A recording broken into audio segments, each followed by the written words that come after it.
Welcome to the podcast, Marianne. I really appreciate your time and sharing your wisdom with us here today. Absolutely. Thank you for having me on. It is an honor and a pleasure. Awesome. Appreciate it. Yes, ma'am. I find that most people have a turning point in their lives that lead them to the work that they do in the present day. What led you to become a doctor and to specialize in your field? Gotcha. Well, I have kind of a two-part life. That's a great question, and you are absolutely right. There's always a story, right, behind, Right. especially in the field that I'm in. So I always wanted to be a doctor.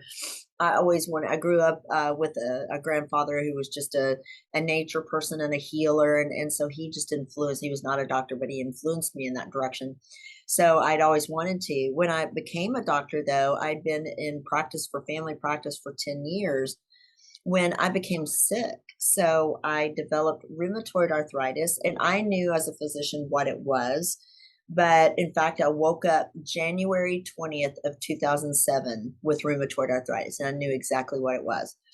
And had been, feeling sick for about 4 years before I could get any physicians here in San Antonio to really listen to me and take me seriously because I look okay, my labs were okay. You know how that goes, and I'm sure a Yep. million people who are watching you Yep. understand that story.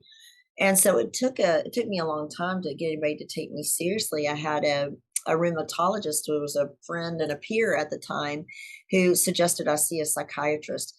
When that happened, it blew my world apart because I then started to put together sitting with patients and hearing their stories and hearing them say things like that doctors had done that and that they looked normal and their labs were normal, but something was wrong. And the light bulb just suddenly went off. And I got into more integrative style, functional medicine style practice. And then this has been a 17-year journey. And I have really gone to the depths in certifications and education and whatnot to try to look for all the things that have Hmm. made me feel so bad for so long, but also have plagued my patients. Hmm. And so I really, really dug very, very deep. But that's it. Hmm. Point with the rheumatoid arthritis, taking steroids. I had kidney failure. I developed melanoma, skin cancer, had diabetes, blood pressure problems. I took a lot of steroids. I gained up to 300 pounds. And, I just had a moment where I sat in front of the mirror and said, "Who are you? Hmm. What is this? And what is this medical system you're practicing in?" And just had to kinda come to, people will say, "Come to Jesus Yep. moment," I mean, the derogatory, but, Yeah. come to whatever moment and, decided to pull my life together and get my act together, and so that's kinda Mhm. how the second half of my life then Mhm. started Yeah. after that, Thank you. yeah. Thank you for sharing that. Yeah, thank you. It's a beautiful story, right? Because it took you through the journey, to the struggles, and then out of that, you overcame that. Yeah. And so I can see what was the underlying motivation, because we know that there's the doctors and then there's a medicine that plays a role, but at the core, I believe that we have the power within ourselves As to human beings. make those changes. So what do you say was your, like, the underlying motivator for Right. you? That's a great question. That tends to be the answer that I seek now, because what makes everybody different at that level? Because Mhm. some people, listen, as sick as I was, that was when I was 37 years old at the peak of 300 pounds and very sick and whatnot. And if I had continued down that path, that destructive path, it was self sabotage, it was victimization, it was a lot of grief of, I've lost my life and I've lost my ability to do the things I wanted to do, live the way I wanted to live. And it was a lot of depression linked with it. I mean, I could have stayed in that path. And what makes somebody wake up and say, I'm going to turn my life around and do Mhm. something different? And I don't know the answer to that. Mhm. I do know that it is ingrained in my personality just to when I wrap my head around something, I'm not going to let anything defeat me. I'm a fighter. Mhm. And it comes from a long history of trauma in my childhood years and adult years too. And it just, some people will just go down a path of self-destruction, which I Mhm. did for a while, but then I turned and went down this path of, Mhm. again, trying to turn things around and find my life. And Mhm. there was just a day where I was sitting in front of I as a family practitioner and then integrative medicine, and I ran a med spa for a while and did a weight loss clinic. And I'm sitting there 300 pounds, and I've got patients in front of me who are wanting to lose weight, and I know how to tell them to do it. And I'm 300 pounds, and I'm just like, something does not align here. Mhm. That's not right. And then I'm looking at my Mhm. children. I have 3 beautiful children, and I'm looking at my children thinking, I can't do this to them, and I've got to be a better example to them. So my patients, my children, but then at the end of all of it, there was me. And Mhm. I do a lot of things for other people, and that's been my whole life. But Mhm. at about age 48, I decided that I lived in there somewhere, and I had to do something for myself. Mhm. So I finally kind of put myself at the top of the food chain, and Mhm. and everybody else did too. I did it for, below Mhm. that.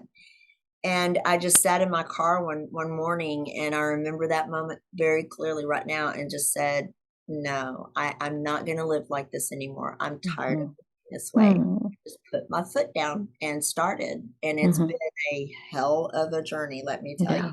7-year Mm. journey. Yeah, that's Yeah. that's beautiful. I feel that. Thank you for sharing that. I feel that conviction, and I think one of the common denominators that I'm starting to Mm, hear in the women that I interview is I put myself first. thank you. And Yes. it like could bring tears to my eyes right now because it's such a powerful message and we have such a hard time doing that. Yes. Um, wow, thank you. Thank you. You're welcome. And I wrote, but just not to interrupt you, I'm so sorry. no, At no, it's any okay, point, tell please. me, "Shut up, Dr. Pinkston, let me No. this is my show." But, I tried writing a book not too long ago called The Superwoman Syndrome, to try to look at women and our behavior of giving ourselves up Mhm. for everybody else and putting Mhm. ourselves dead last, and trying to look into the reasons why we do that. It's a tough concept, but Mhm. I think you are absolutely correct on that. Whatever we are facing, whatever battle we are facing, we're all facing a battle, all of us. Mhm. Whatever at the heart of that battle is a woman who must at some point decide that in order to take care of everybody else, we have to take care of ourselves first. But Mhm. we have learned culturally, and Mhm. it's been passed down. I don't care what culture you come Mhm. from. It's all Mhm. of us, and it's been Yep. passed down that, you sacrifice yourself and you take care of others. But I hope to God that we are turning that around. I'm Mhm. trying to teach my daughters that. Mhm. And so I hope that that is a culture that we can turn around at some point and Yeah. stop, and we'll I be better hope so for too. it. Yeah. I hope so too, and I agree because when we work on ourselves, everybody around us benefits. Especially with women, because women Exactly. are we can multitask and multi-think and multi outdo anybody, Right. and do take care of things. But when we empower ourselves, can you Mhm. imagine how much Mhm. better all of that would even be? Can you So, imagine that? Oof, I'd like to dream of that day. That's beautiful. yeah. So can you share I'm sure there was a lot that came in with your change and all, trying to get through all of the the medical issues that you were having. Is there something in particular that was like, this is what helped the most? Like, what did you do to be able to make all those changes, like physically? You know what? I think the major thing that I learned from it is something that I do try to teach people now in trying to change their life, whether it's weight loss or just their health in general, but that there is no quick fix. There is no one thing that you do. Mm. It's a process, and you must use your tools in every one of them and at different times, and you have to understand what tool is good for you at what point to push you just another step further and another step further. So many people come in, I'll use weight loss as an example. So many people come in and say, I want to lose weight and I've got a wedding, my daughter's wedding in 3 months. And I've got 60 pounds to lose. And, so can you give me that pill or that shot or whatnot? Mhm. And I'm like, well, the pill and the shot are important because it's a tool. But first of all, you've got to realize you are not going to lose 60 pounds in 3 months and not lose the right 60 pounds. You may lose some muscle out of that and water and whatnot. Mhm. That's not the weight you want to lose. And, Mhm. we've got to set this up that there are many different tools that you will use at different times. And it's a process. But at the heart of it, you've got to understand who you are and the mistakes that you're making and fix your expectations and all of those Mhm. things. Grab that process Mhm. and learn through it and all that. I think that is the thing that, Mhm. again, if it's weight loss, if it is trying to battle cancer or whatever it is, you just have to go through that a process and realize there isn't a quick, Mhm. trip to it. There's not just one thing. There's so many things that are important. Mind, body, spirit, all of those, Mhm. a Ah, lot of yeah. different aspects to it. Yeah. Okay. Yeah, that totally makes sense, of course.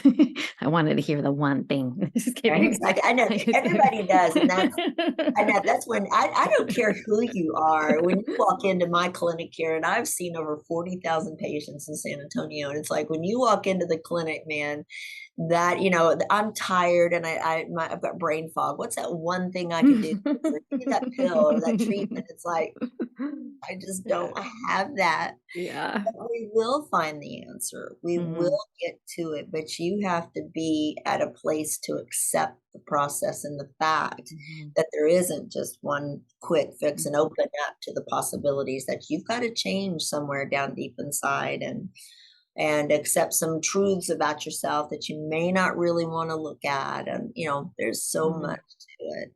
It Mhm. it's difficult. Yeah, okay. Yeah, so my listeners are women in midlife. Yeah. Since you work with so many people, what is the biggest challenge or the first, the top two or three biggest challenges that you see most women in this age group come in terms of their health? Yeah, that's a great question. I appreciate you asking that. First of all, I am in midlife. So I am doing my midlife search and crisis, whatever you want to call it. I don't think it's Mm-hmm. a crisis. No, I think it's it's a an rebirth. opportunity.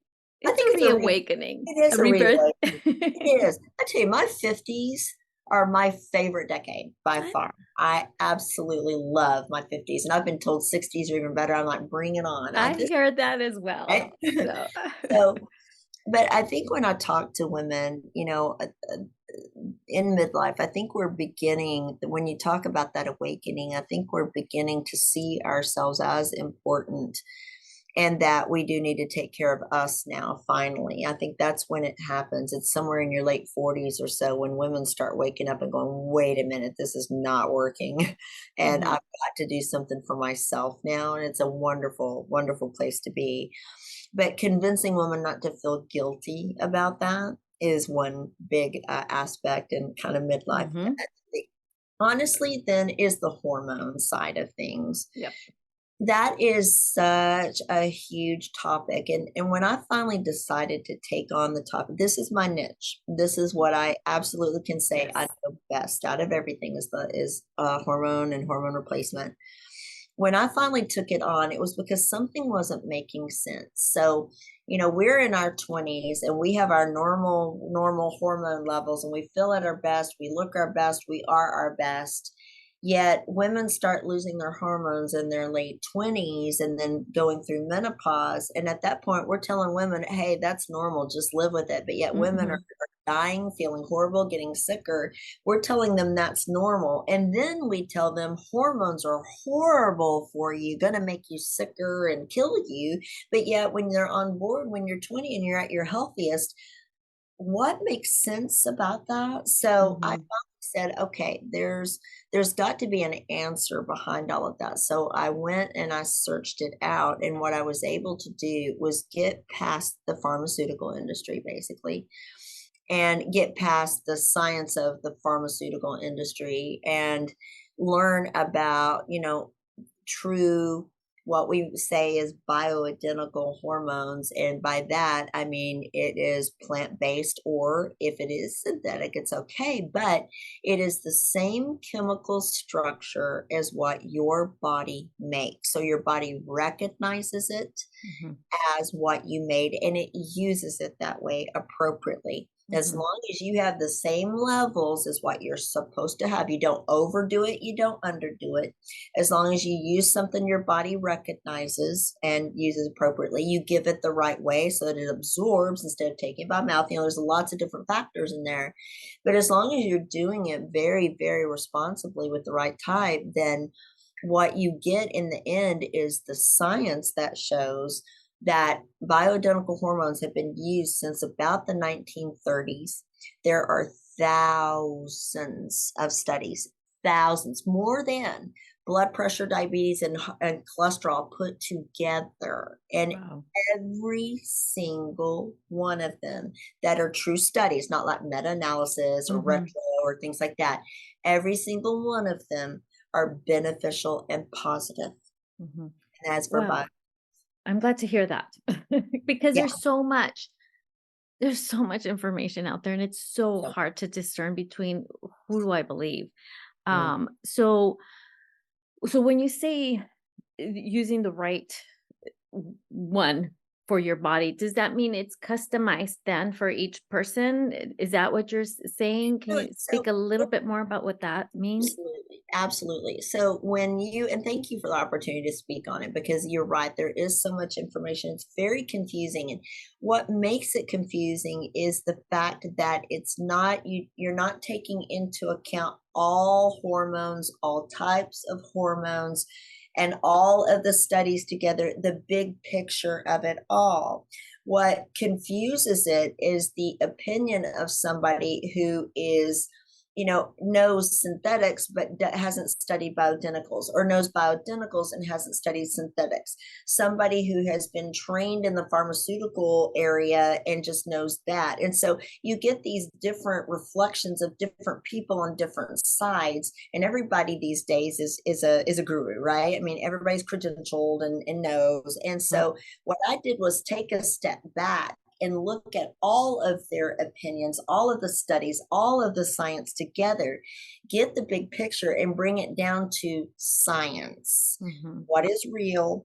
What is not? What is anecdotal? What is clinical? And bring it back to the science. So when we look at, hormones, then, and, again, from a scientific perspective, as long as and when you say like using different calculations or things like that, our body has a need. We know what levels are appropriate. We know what our body does with different types of hormones, synthetic or natural or whatnot. I mean, none of this is hidden science. Like I say, this Mhm. has been around since 1930s. We know what we know. Mhm. And so, having all these wonderful studies and whatnot behind it, then we have learned what the body produces, what the body needs, what version it needs, how it uses it, and all the safety aspects, behind it. And so, it is not as difficult as it is made out there. And Mhm. so, knowing what we know about women losing their testosterone, and men too, in their late 20s, with every decade after your late 20s, you lose 10% of your muscle mass every Mhm. decade. That is the definition of aging. Mhm. When you go through menopause and lose your estrogen, at menopause, then what you lose is over 400 protective effects on your cardiovascular system. Estrogen, and the reason it's demonized is because of synthetics and things like that. But the thought is it causes breast cancer. Okay. Right. The women who develop breast cancer, they had estrogen, it causes it, all this. That's actually not the science, right? So, Mhm. because every 20-year-old would have breast cancer, right? Mhm. So, what happens is that your breast tissue is it responds to estrogen. That's what keeps it plump and grows and gets it ready for a baby, and all those things. And so when you develop a tumor, an abnormal cell in there that begins to grow abnormally, because your breast tissue responds to estrogen, your breast tissue has estrogen receptors. Mhm. Okay. So if you develop a cancerous, tumor in there, it grows many, many cells very, very fast. Mhm. Most of those cells will have estrogen receptors. So when you give, excess estrogen on top of that, then you might grow it. Mhm. But estrogen itself doesn't cause it. There's a big, big difference between the two. Mhm. And as long as you are using calculated, what we know the body needs, and giving that and giving a type of estrogen that is the same type as what our body makes and is supposed to have at the right levels, all of that, then you are not going to cause a cancer. Actually, estrogen, the right type, has absolute protective effects. Estrogen type 2 and type 3, there's several types. So those Mhm. types actually protect you from cancer, not causes it. Wow. So again, you just go back to, these are things I learned in biochemistry. I don't have to be a doctor to Yeah. know. These are things we learned in biochemistry, anatomy, and physiology, and all of that. And so you just got to go back and bring up the science and make it make sense. So when they went and did the Women's Health Initiative way back, and this was in like 2006 or so, when they went and did the Women's Health Initiative, where they took Primpro and Premarin, which was a Mhm. synthetic estrogen, and they said that the risk of cancer went from 1 in 4 to 1 in 3. Mhm. What they were using was a synthetic and oral estrogen, which we know can cause inflammatory patterns in the body. Inflammation causes cancer, yada yada. They Right. actually removed that study now have refuted it and stated it's a poorly done study, Yeah. and it's been Yeah. withdrawn, but yet we still quote it and take women off of estrogen every day, Yes. right? So Correct. yeah, so it's like you go back and again, you just look at this Mhm. and use your brain about it, and you will see that it makes sense that there is not, the increase in that cancer was just increase in inflammatory risk and using the Mhm. right things. It had nothing to do with estrogen and progesterone Mhm. in itself, right? Yeah. So anyway, Wow. I can go off on this very, very No, strong, I love that. Thank you so much. This has been I've heard about the study and how that was no good. And so, right? but hearing you explain it in this detail is super helpful. Thank you. So basically to stay safe then would you say is to to stay with the bioidentical? Absolutely, Version? 1,000%. So Yeah. when Yeah. you take it, by nature, synthetic means that it is not the same chemical structure as what our body makes. Okay. So the bioidentical is generally made from the yam, a Mhm. Mhm. sweet potato, basically, Mhm. and Right. it's plant based, although we can synthesize the same molecule, Mhm. but it's still the same chemical structure as what we make. So the body recognizes it as such. Mhm. The other issue is taking hormones by mouth, because when you take something orally, it has to go through the stomach and get digested, and then it has to go through the liver first and get metabolized. So whatever you take by mouth is going to be metabolized by the liver, and when it comes out on the other end, it's no longer what you put in your mouth, Mhm. right? Yeah. Yep. So you're taking a synthetic and you're doing it orally through the liver. So that's why we don't generally like those, hormones done that way. But when you do a bioidentical, so it is the same chemical structure as what we make, you can absorb through the skin. That's not my favorite way of doing it, but it's still scientifically very sound. And so you can do the topicals and The creams and topical. Mhm. and then my favorite is the pellet Mhm. therapy, and it's just taking instead of being wet in a cream, it's dried and Mhm. powdery, and it's just injected right below the skin. It's not in muscle, bone, nerves, Mhm. anything like that, and the body starts to absorb it within 3 days. Your levels mathematically go up where they're supposed to be and stay there for 3 months. Your body takes Mhm. what it needs, leaves behind what, Really? and then when it disappears, it's all gone. There's nothing to take out. There's no scars and plastics and Mhm. residuals and nothing. And Mhm. it's just giving back exactly what your body recognizes as something that it made. It's a Wow. beautiful thing. So yeah. Wow. So when it starts absorbing, you said 3 days in, you do you start to feel the effects? Do you say most women start to feel the effects? Oh, yeah. And So what does that usually, consist of, those improvements?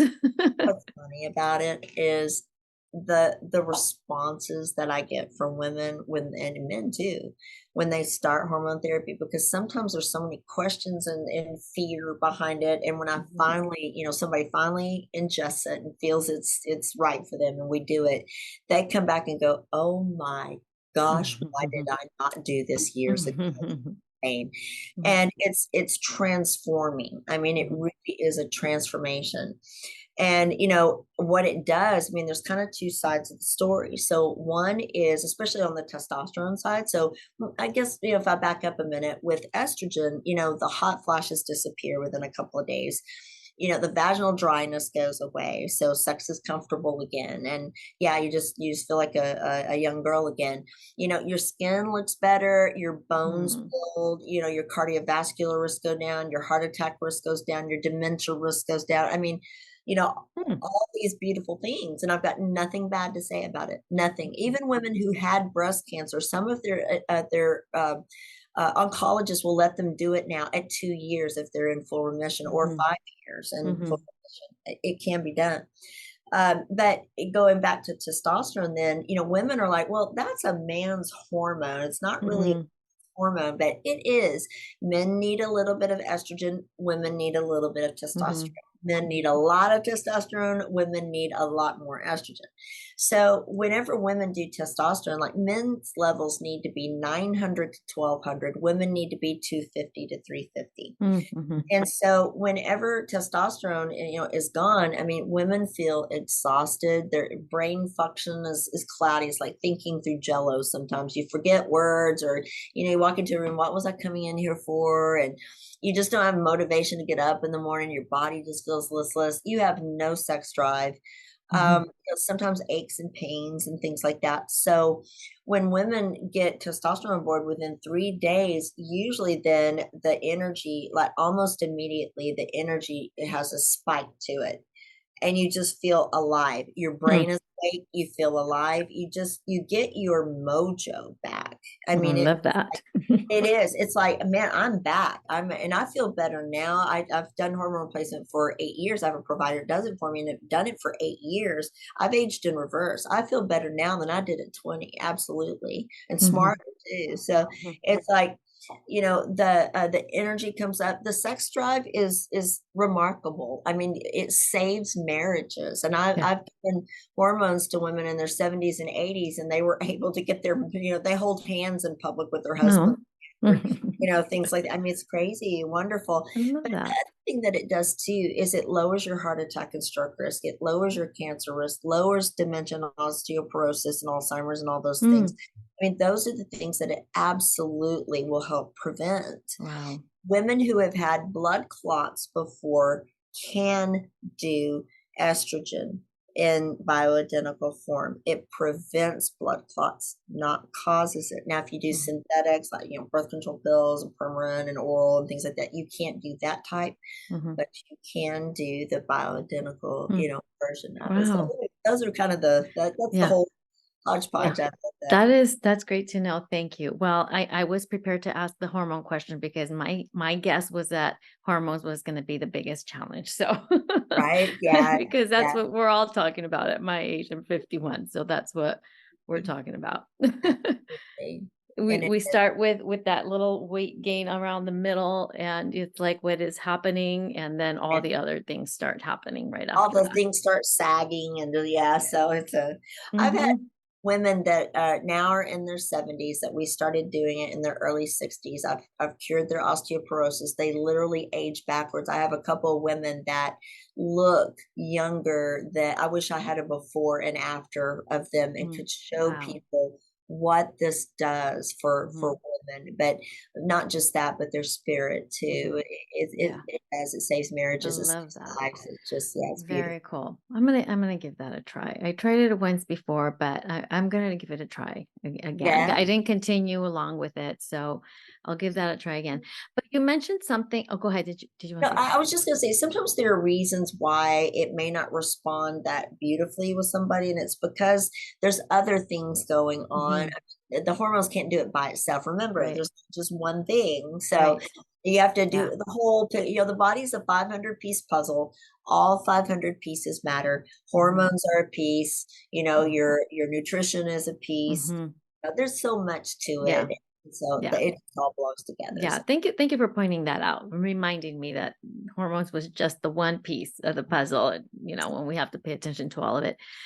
You mentioned something, you mentioned osteoporosis. So I had that on my notes as well. Can you talk a little bit about, did I hear you say you reversed it? So is it reversible? So I think the answer is yes. But can you talk a little bit about what causes osteoporosis? And I'm particularly interested because my maternal grandmother had, or paternal grandmother had osteoporosis. absolutely. So it's always in the back of my head, like, okay, what should I be doing? My mom thinks I should be drinking milk, and I'm like, I'm 51 years old. I am not going to drink milk. So, what can you talk a little bit about that? How do we prevent it, and how do we reverse it? Absolutely. So I had osteoporosis. It is now gone, and Mm, it is absolutely reversible. So osteoporosis occurs more now, I think, than it did in the past. And when we began our journey on looking at osteoporosis about 12, 15, maybe a little longer ago, it was all about calcium. mhm, Okay. mhm, So calcium, yes, calcium is very important. Yes, you need your calcium. But I, back then, applying the way my brain works, I was like, it's not making sense to me. We have calcium in our diet. We have calcium. Our levels are normal in our blood. What something else is underneath? And the problem is that we're stealing calcium from our bones because we don't have enough vitamin D. The problem, I believe, is vitamin D and vitamin K2 deficiency. So many people want to take their vitamin D, and I understand, but most are not taking enough. Now, when you get your labs done at your doctor's office and your doctor reports back your levels, the reference ranges that they are reporting to mhm, you are a population average. It's not a reference range. mhm, You should be 60 to 80 on your levels. And on that paper, it'll, the reference range is somewhere between, like a 30 and 50, maybe, if even that high. I think I read a reference range like Quest or something not too long ago that actually said, 20 to 30 was normal. I'm like, really? wow.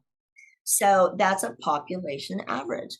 Almost every single person that I have tested for the past 2 decades has been abnormal and some critically abnormal. You got a good sunshine in there in your eye, I don't you? know. I'm like, I Yeah, keep moving. exactly. Sorry. And so that our vitamin D's are even critical. And so they say, well, you need to get more sun, maybe. And no, it's not sunscreen. No, it's not the ozone. The fact is that we have less and less vitamin D and K2 in our food than we used to. Back when our grandparents were young and they drank their milk, they had clean sources of dairy. They had Mhm. grass fed, beef. They had great sources of fruits and vegetables, and all these foods were rich. A cup of broccoli back in the 1970s had a day's worth of magnesium in it for your Mhm. body. And now these days it takes 12 cups of the same Wow. broccoli to get that Wow. nutrition. And is So, that in like all the vegetables, or does it matter if it's organic? okay, I can go off on organic too. Well, very briefly, because this is important. So, when you go to the store and you buy organic, that is a purchased label. Okay. So you only have to meet 70% Mhm. criteria to purchase the organic label. There are lots of farmers out there who grow 100% organic, but they can't afford the labeling process. So their organic products goes into the regular part of the store. And Wow. the organic, some of them are only 70% organic. So what you need to learn is that little sticker that is on your fruit and vegetables. Learn that numbering system. That'll tell you where it's from and whether it's truly organic and local grown and all of that. And then go to your local farmers and all those things. It's wonderful, right? And just learn that Wow. immune system, and that way you don't have to get stuck buying some really expensive broccoli that is really only 70% organic, when the cheap Wow. is on the other side and it's 100% fully organic. It's crazy, right? Wow. Okay. Yeah. I know. We've Seriously. been duped. We really have been duped by the Wow. industry. Yeah. So in that, so when so food, the differences and all, what we do is we genetically modify, and when we genetically modify, then it grows larger heads of stuff, Mhm. and it grows out of season. It's sent from Chile. It was picked, nothing against Chile, but it was picked off a vine in Chile at a very young, Mhm. unripe age, brought over here frozen maybe, Mhm. and so everything loses its nutrition. Our Mhm. soil has lost its nutrition. So what happened to vitamin D and K2 is we just don't have enough of it. Mhm. And now we're losing that. So Mm. our bones are being leached when we're young. And I think that's the largest reason behind it. So if I can get, patients in their youth to really get their vitamin D up, to do their weight bearing exercise and, just really get their nutrition and all those things, I think that that is one big thing. The other thing then is the loss of testosterone in your late 20s. Like that begins the process of bone leaching as well. And then when you hit menopause and lose your estrogen, the minute you go through menopause, your loss of bone becomes exponential. So as Wow. you build bone up into your 30s, then you stay pretty even, and then as you reach menopause or so, it drops off like that. Wow. And so the other thing that happens right at menopause, the minute you lose your estrogen, is your heart attack and stroke risk goes equal to that of an 80-year-old man overnight. Wow. Wow. It's getting scarier. It is. It is. I'm just scaring the crap out of everybody. But there's a way around it. Take your vitamin D, and then when you get into your, about your late 30s, and when the hormone thing starts to hit people, women in their late 30s, early 40s is when they really begin to feel it. Mhm. That's a great after your childbearing years. That's a great Mhm. time to hit it and start to treat yourself. Then, when you go through menopause, pay attention to your estrogens and things. Then, and then the other thing that happens to people too is that a lot of people have to go on a lot of medications. A lot of birth control, especially Depo-Provera, can leach the bones, and a lot of Mhm. hormonal therapies can do that young. Also, taking a lot of steroid medications. That's what happened to me in rheumatoid arthritis. Mhm. I had to take a lot of steroid medications, and that leached my bones out too. Wow. Okay. Mhm. Those are all the things that build up. But if Mhm. you can prevent some of that, but then just pay attention to your D and your hormones at around age 50 or so. If you do have osteoporosis, you can turn it around. Give it some time. It's a process, but if So so to prevent it, like stay on top of your vitamin D, and yes. that is just like taking supplements? Is that So I do believe in supplements. When I first started in practice, I was all about eat the right foods. You don't need supplements, right? Mhm. But as I begin to see what the industry has done to our foods, then I am now at the point where I'm like, well, take your supplements and eat the right foods. Then Mhm. you can do Mhm. it. Make sure you take the right supplements, not everything at your grocery store. Mhm. Okay. In fact, they did a great study years ago Mhm. that found that most supplements on our grocery store shelves and Mhm. drugstore shelves have not 30% of what they're supposed to have in it, what they Mhm. report on the label, but 0% of Mhm. what you're supposed to Yeah. have. Yeah, I've heard that too. So you do need to stay in the pharmaceutical medical grade area. But when you take vitamin D, you need to take it with vitamin K2. Now, everybody needs to ask their doctor, go talk to your doc, ask them about what to take. Is it safe? All those things with your medicines, make sure that people are asking their doctor. But vitamin D and K2 is pretty darn safe. So, Mhm. um, but the take a D with K2. And I tell people to take 5,000 to 10,000 units of Mhm. D3 and about 200 to 400 of vitamin K2. Mhm. Mhm. It's not the same as regular vitamin K. Yeah. Vitamin K is what, reverses bleeding in, like if people take Coumadin and warfarin and things like that. K2 is a different vitamin. Mm. We do not make it and it's no longer in our food. We have to take it through a vitamin source now. Okay. So Wow. that together works. Okay, and what would you do to reverse it if you already have it? The same supplements? So Just you go back through the process of what developed it in the first place again. the low vitamin D and Mhm. K2, because what that does is it forces calcium back to the bone Mhm. and it Mhm. stimulates bone growth. The other thing you do stimulating bone growth is weight bearing exercise, Mhm. and that stimulates the bones to grow. Make Mhm. sure that your hormones are appropriate, not too high, too low, but appropriate and the right type.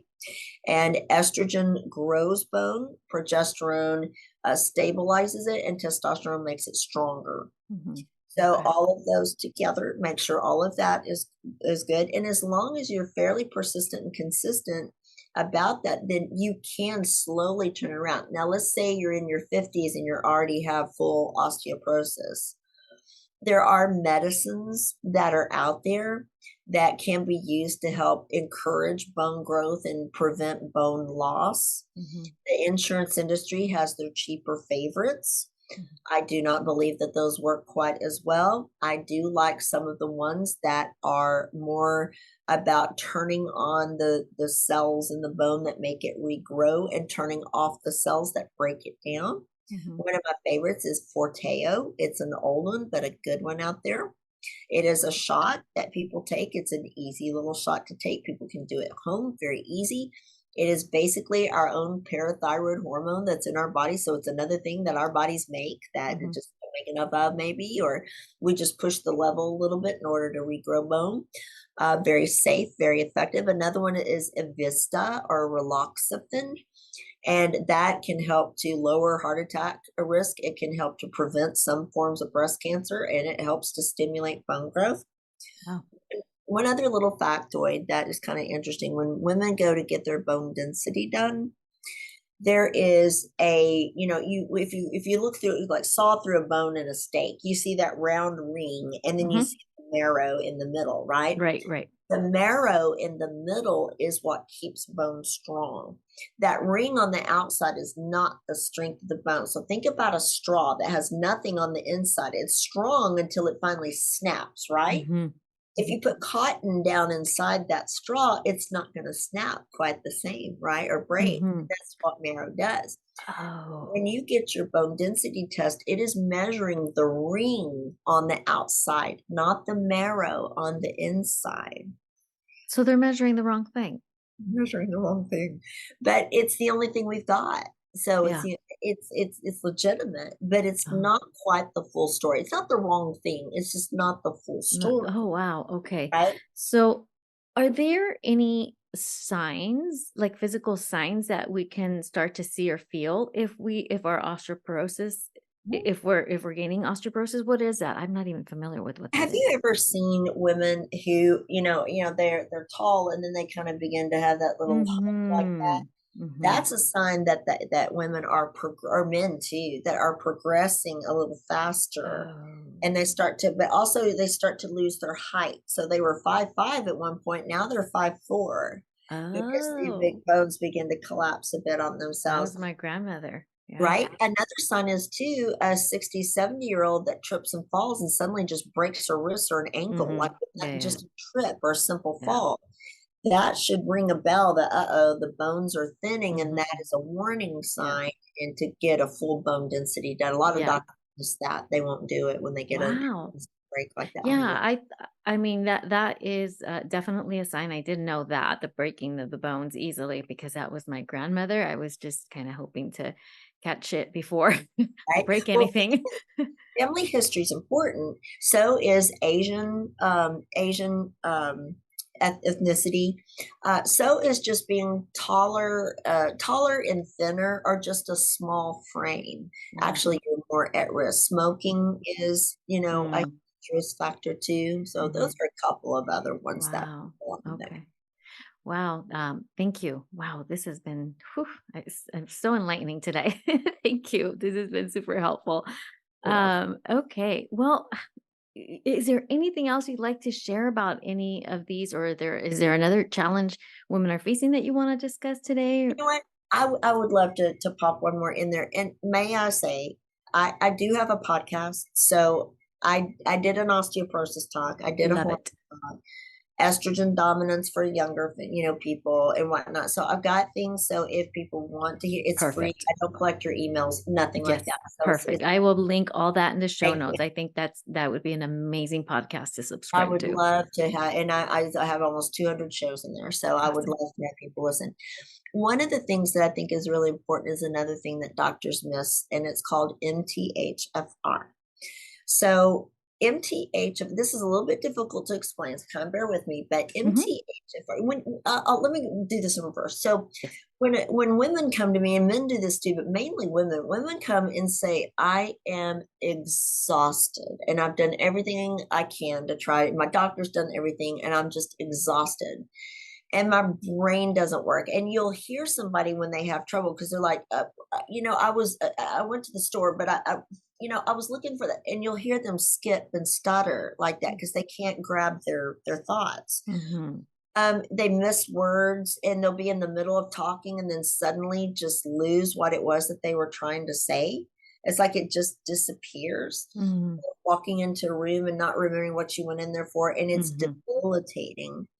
The fatigue is debilitating, and the fatigue is a little bit different because it's also just in their muscles. They just don't even breathe well enough. They can't get enough oxygen, just can't get themselves up, and then their muscles don't work.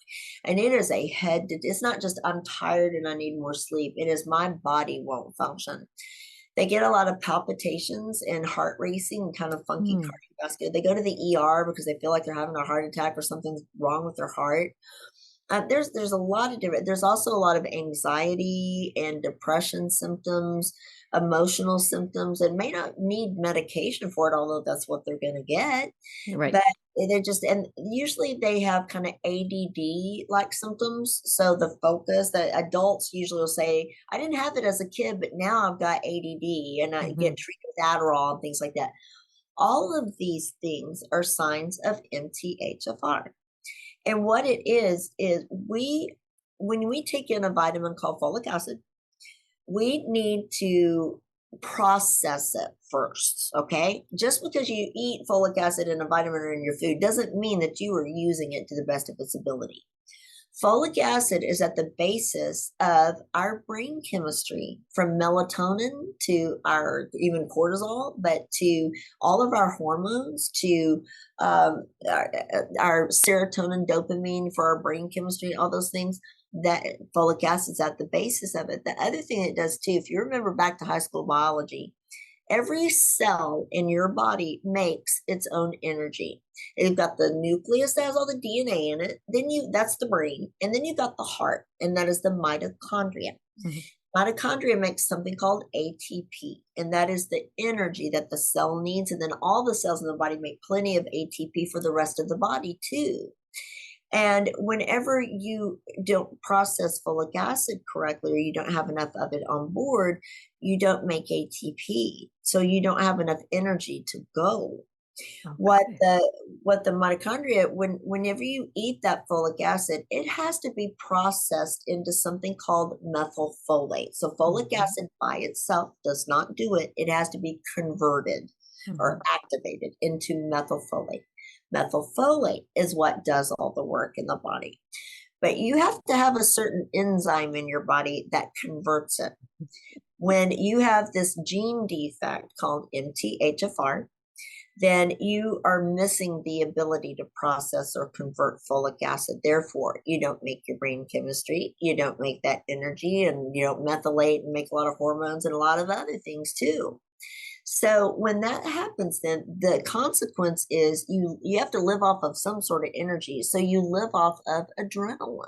Mhm. Oh, Adrenaline is very ineffective at running yeah. our bodies, very ineffective. And the older we get, the worse it gets, the Yeah. sicker we get. And that's why everybody in their 40s or so, it slams them at that point because Mhm. your body is just running on gas fumes. And Mhm. so very interesting because that when people tell me that they are fatigued and having difficulty focusing and whatnot, or depression, and you just can't get them treated, they're resistant to every treatment, nothing's working, that's usually what's underneath. It's very Wow. easy to test, one simple blood test, and then all you do is take methylfolate.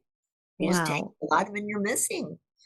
So it's Wow, very, that I had not heard of that. is, I think I recognize the initials, so I've yeah. seen it, but I've never taken the time to read on that. What does that stand for? Does it stand for anything? Yeah, it MTHFR? stands for methyl tetrahydrofolase reductase, folate Okay. reductase. So, Yeah, yeah, so let's call it MTHFR. MTHFR.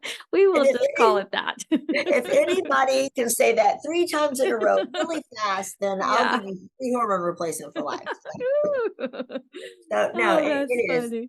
It is, but that is the gene, and it's 50% of the country is missing or has some sort of defect of that gene. Now, the last piece that's very important about it is that if you have an issue with MTHFR, you are guaranteed at high risk of heart disease, heart attack, strokes, and of Alzheimer's and dementia. It is a heart attacks are the number one killer of Mhm, America, mhm, and MTHFR is absolutely at the basis of that. Not cholesterol. Not cholesterol is important, but MTHFR is mm. at the basis of So all. MTHFR, and you're saying that 50% of the population? Wow, okay. 50. Well, 50% of us are doomed. So No, we we're need to not. get on it. You just test it We and you need eat we it, need to and get on it. you can reverse your heart attack, and stroke, and dementia risk within 2 weeks of taking methylfolate. Now, don't just go jump on methylfolate because you can't overdo it. You can overmethylate and overdo it. But when you go to ask your doctor for this MTHFR test, they're going to look at you like you have Yeah, a third eye and go, yeah, "What?" yeah. But they know. They do. We just don't Mhm, really take it seriously. But I think that is one of the most important issues facing mhm. society at this point is Okay. MTHFR. Okay, thank you. That's important. So we got the hormones, the osteoporosis, we talked about the MTHFR. Okay, so these are all super important. Thank you. I mean, I could talk to you forever. So you're a wealth of information. So I will be sure to link your show notes. How can or link your podcast so that we can learn all the wonderful things that you're talking about. But how can people work with you? What services or products do you offer that people Absolutely. can look for you? I in the state of Texas, I can basically see just about anybody. Telemedicine has opened that up, and so in the state of Texas, we can do it. But what I do and offer to people, and I can consult out of state from time to time. I can't charge Mhm, insurance and things like that, but I can consult, give mhm, advice. So, mhm, there are things like that that I can do. Really, if anybody wants to just look up information, go to drpbetterlife.com. mhm. And there is the links to my podcast. I have some blogs. I've got to get better about that. I've just been so busy. I haven't Yeah, blogged, but I used to love yeah. doing that. But there's that. And then I also have information on my clinic and, the services and stuff that I have. If people are in Texas, are welcome. Mhm, And then links to my social media as mhm, well. I try to do some reels. I try to mhm, podcast. Other than podcasts, I try to do the reels and I try to post some interesting information. I just try to be motivational. I talk a lot about my story and things like that. mhm, Open mhm. book. It's my personal. I do have a business podcast site, but I just use my personal Mhm. Facebook and things like that. So Okay. yeah, Well, I know I have all the links to that. Thank you so much for providing those. I will definitely link everything in the show notes and people can find you and all the wonderful information that you have to offer. Thank you once again for being here. I greatly appreciate it. Are there any final words of advice or that you want to leave the listeners with or any final message you want to leave them with? you know what? Health is a responsibility, but it's a responsibility unto ourselves. It's a personal issue.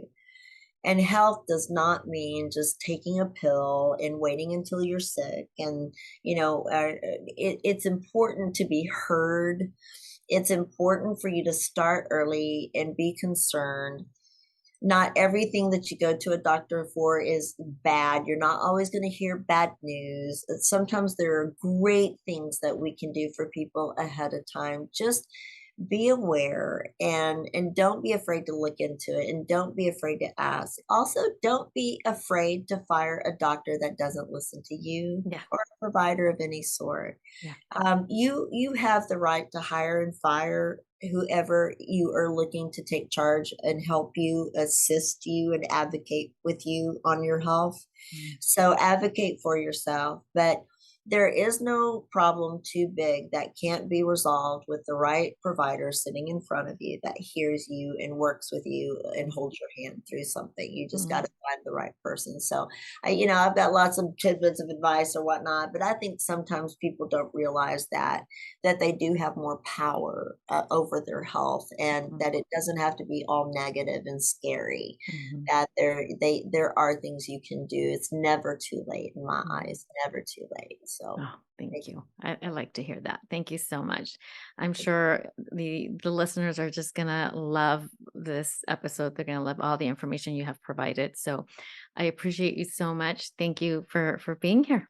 thank you for having me. I love it. This is always a great opportunity for me to get my word out, and I appreciate Awesome. it. You're very welcome.